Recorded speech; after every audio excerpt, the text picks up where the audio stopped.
I'm so sick of Republicans saying we're the big spenders. Give me a break. Give me a break. And by the way, this bill is going to reduce the deficit by another $300 billion over 10 years because Medicare is going to be paying less for the drugs that are going out. As a result, the president also trying to compare his $400 billion, and that's in a minimum, student loan bailout to the Paycheck Protection Program, which was established to help struggling small businesses during the pandemic, one that was looted in large part by people who didn't deserve the money and took it fraudulently. Joining me now, Arkansas Congressman Bruce Westerman. He's a member of the Natural Resources and Transportation and Infrastructure Committees. Congressman, what do you make of Biden's remarks from over the weekend? I think it just shows you how out of touch Biden is and how out of touch congressional Democrats are, that they think just more spending is going to help this economy. You know, Republicans have put out our commitment to America, and one of the 4 pillars of that is an economy that's stronger, and that starts with energy. And this administration has done nothing but attack energy. So we want to have an energy plan that actually works, and that's what my task will be if I'm the chairman of the chairman of the Natural Resources Committee in the next Congress, should Republicans win the majority. Todd, jump in here. I want to talk electoral politics here for a moment. I think Joe Biden and the Democrats thought their student loan bailout would actually help them come the midterms, but consensus seems to be building that the majority of the American people don't like this bill, don't like what it's going, don't like this executive action based upon what it's going to do to people who didn't go to college or people who paid off their loans. What are your constituents saying, and how do you think this plays in your district? So in Arkansas's 4th district, I'm hearing bipartisan discontent with Biden's student loan bailout. You know, in my district, less than 40% of our population went to college. So you're asking the other 70% to pay for those college loans, or 60% to pay for those college loans that didn't even go to college. So people are really upset about this. It doesn't matter if they're Democrat, Republican, or independent.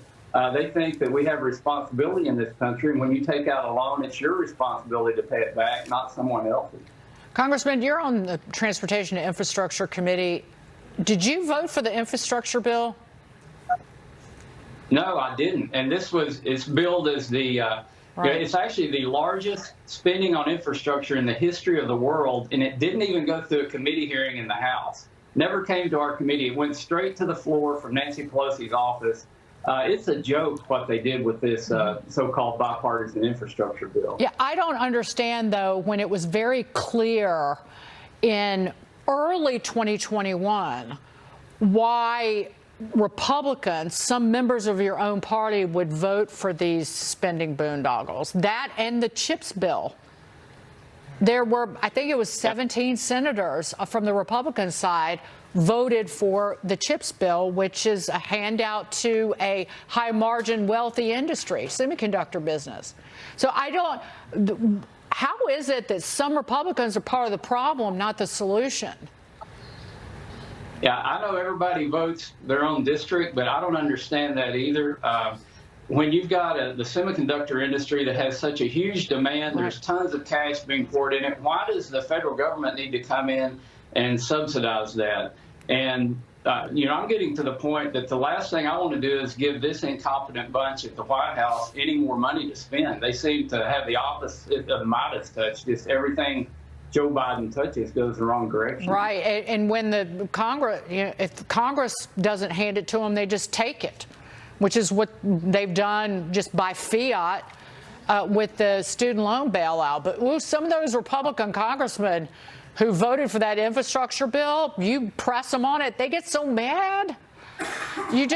Congressman, by the way, you just introduced a new bill that would be a roadmap for the Natural Resources Committee if the GOP wins. You were talking about this. Can just tell us a little bit more about it.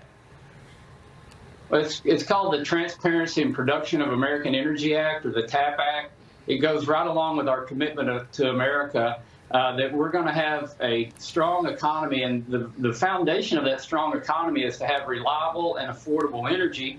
And guess what? We can do it cleaner here in the United States than any place else in the world. So while Biden's going to foreign countries Look, asking for energy, fist bumping the Crown Prince when he relies on China for all these solar and wind components.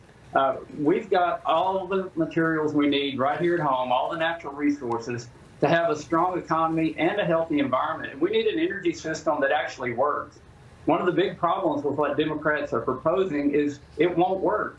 We have to have something that can meet all of our energy demands, that relies on every source of energy that we can muster. If you look at the world demand for energy, every category of fuels, including wood and coal and oil and gas and nuclear, solar and wind, everything is we're using more of it today than we've ever used. And we've got to figure out how to harness that here at home and not rely on so many foreign countries. Thank you, Congressman. Good to see you this morning, Congressman.